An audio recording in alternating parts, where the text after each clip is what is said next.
ಬೆಂಗಳೂರು ಜಿಲ್ಲಾ ದಾಸನಪುರ ಹೋಬಳಿಯ ಸಿದ್ದವ್ವ ಹೊಸಹಳ್ಳಿ ಮಾದನಾಯಕನಹಳ್ಳಿ ಪೊಲೀಸ್ ಠಾಣೆ ವ್ಯಾಪ್ತಿಯಲ್ಲಿ ಕಳ್ಳತನ ನಡೆದಿರುವ ಘಟನೆ ಬೆಳಕಿಗೆ ಬಂದಿದೆ.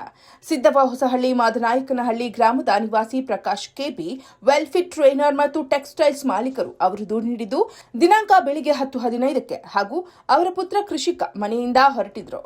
ಪ್ರಕಾಶ್ ಅವರು ಕೆಲಸಕ್ಕೆ ತೆರಳಿದ್ದು ಪುತ್ರ ಕೃಷಿ ಬೆಂಗಳೂರಿನ ರಾಜಾಜಿನಗರ ಮಂಜುನಾಥ ನಗರದಲ್ಲಿ ಪೈಥಾನ್ ಕೋರ್ಸ್ಗೆ ಹೋಗಿದ್ದರು. ಮನೆಯಲ್ಲಿ ಪ್ರಕಾಶ್ ಅವರ ಪತ್ನಿ ಸುಜಾತಾ ಇಬ್ಬರು ಸಂಜೆ 1 ಗಂಟೆಗೆ ಸುಜಾತಾ ಅವರು ಮನೆಗೆ ಹಿಂತಿರುಗಿದಾಗ ಮನೆಯ ಮುಂಭಾಗದ ಗ್ರಿಲ್ ಗೇಟ್ ಮತ್ತು ಬಾಗಿಲಿನ ಬೀಗಗಳನ್ನು ಮುರಿದು ಕಳ್ಳರು ಒಳನುಗ್ಗಿರುವುದು ಗೊತ್ತಾಗಿದೆ. ತಕ್ಷಣವೇ ಅವರು ಪ್ರಕಾಶ್ ಅವರಿಗೆ ಮಾಹಿತಿ ನೀಡಿದ್ದಾರೆ. 2:30 ವೇಳೆಗೆ ಮನೆಗೆ ಬಂದ ಪ್ರಕಾಶ್ ಅವರು ಪರಿಶೀಲಿಸಿದಾಗ ವಾರ್ಡ್ರೋಬ್ ಒಡೆದು ಡ್ರಾವರ್ಗಳನ್ನು ತೆರೆದು ಚಿನ್ನಾಭರಣ ಮತ್ತು ನಗದು ಕಳ್ಳತನ ಮಾಡಿರುವುದು ದೃಢಪಟ್ಟಿದೆ.